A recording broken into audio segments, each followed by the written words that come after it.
Please bear in mind, what we're actually showing you now is a demonstration.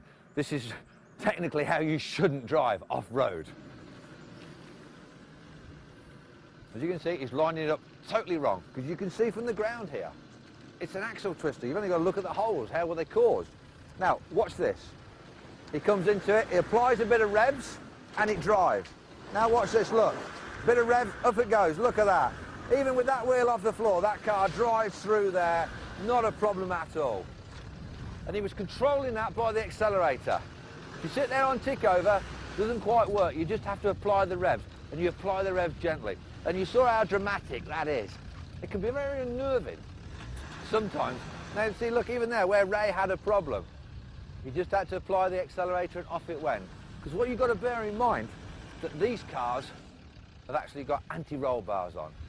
They stiffen the ride on the road. They actually reduce that body roll. You can go around corners faster. But because of that, they also lessen the travel off-road. But the traction control compensates it for it.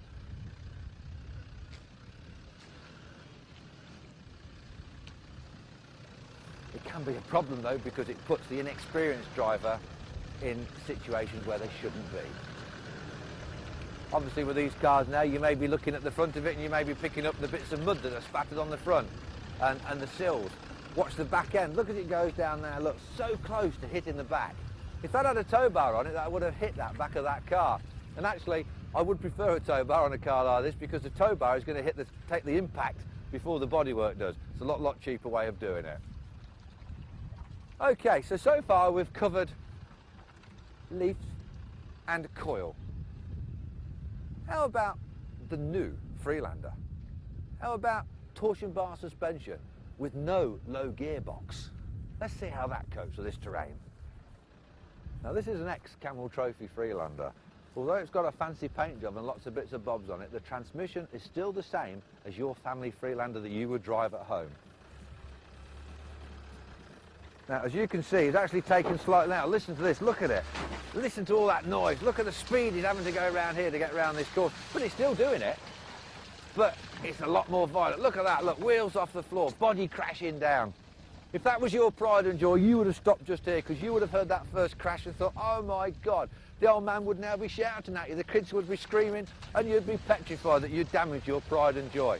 But it just proves that this car does it. A lot of people don't think it can. But look how it's going around this course. There, it's all protected though. It sounds horrible. And that's one of the things when you're off-road driving, you've got to train yourself. Some of the noises, because they vibrate through the chassis, sound terrible.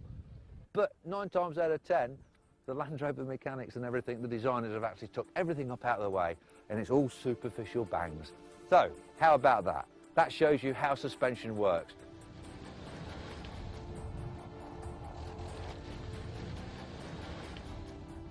Ground familiarisation skills. What does it mean?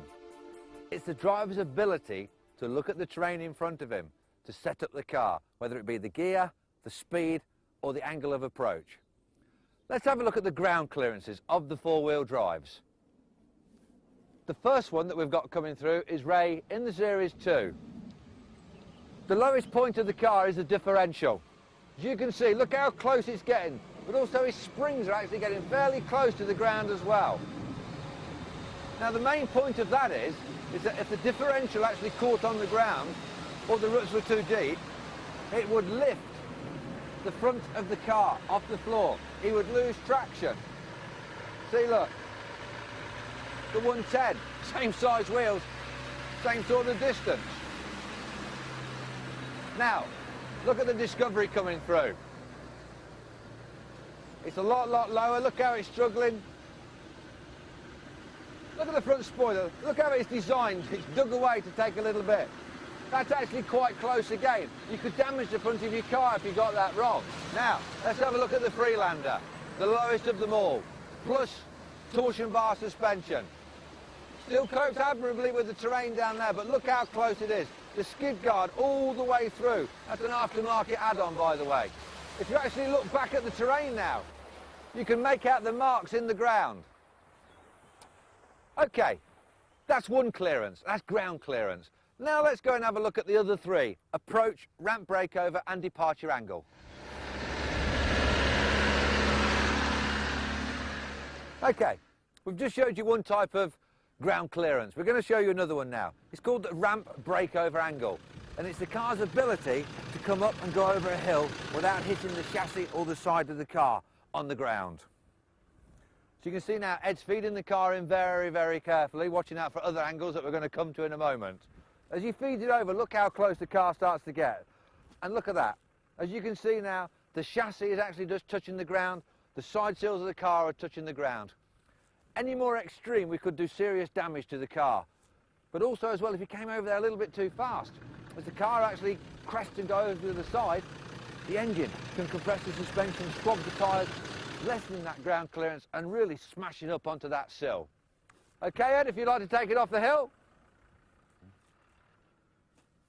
So that's it. That's the ramp breakover angle. Be very, very careful of that. Sometimes it's the little innocuous looking hills that can actually just get you sitting onto the ground or four-wheel spinning and you're stuck. Now we're going to move over to approach and departure angles and see how relevant they are in off-road driving skills.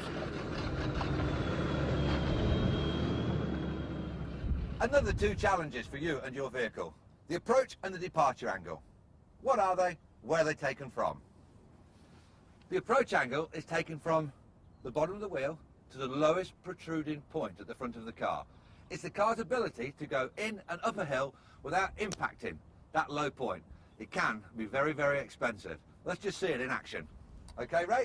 You can see he's going into it very slowly. Look at the car, just clearing. And he stops. Just remember, this is a set situation. Accelerating into that a little bit faster could have your suspension compressing and altering those angles and clearances. Now I mentioned another angle, the departure angle. What's that one? Same again, it's taken from the back of the wheel at the bottom to the lowest overhanging point at the rear of the vehicle.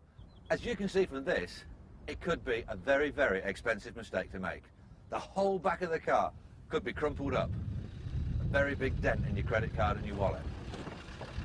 Now we're going to show you another demonstration using a different vehicle with different approach and departure angles.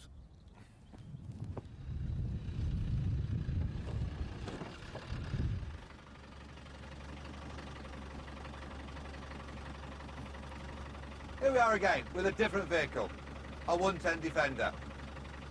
As you can see, if you excluded the roller fair lead on the front, this has got one hell of an approach angle, which means it can actually go up steeper hills. Let's just see that in action. Okay, Amanda, if you could show us, please. You can see, look, inches of room on the front there. But what was that noise? What was that extra resistance? The departure angle has been found by the overhanging tow bar. The one good thing, though, about having a tow bar on the car is it actually protects the panel work. As you can see here, the rear bodywork of the Defender is actually well off the ground. The tow bar has taken all of the impact. So it may be something worthwhile remembering. Put something on the car to protect those vulnerable points. Now we're going to show you a few more skills associated with off-road driving. We've just demonstrated to you the approach and departure angles when the vehicle is climbing a hill. A common misconception is that is the only time that those vehicles will contact the ground. We're going to demonstrate to you now that when a vehicle comes down and exits a hill, you've got to make sure that the angles of approach and departure are still there. I'm going to get Amanda to demonstrate to you now using the Land Rover 110. Okay, Amanda. Now, Amanda's engaged first gear, which you should always do on dry, steep hills. And she's going to use the engine's braking coming down the hill. If you accelerate down the hill, you've got more chance of actually compressing the front suspension at this point and lowering the approach angle. But now listen and look at the back of the car. You can even see the tow bar moving with the weight of the vehicle going through it. But now Ray's coming down with the Discovery. More overhangs, less approach and departure angles on this Discovery. Now look at this, as you can see, any faster and that suspension would compress just there. It just kisses the exhaust pipe on the back of the car. Now we're showing you this now in perfect conditions. Please remember that with the family on board and loaded for an expedition, or actually coming down those hills faster and exiting away faster, the whole suspension can alter, altering those angles and decreasing them.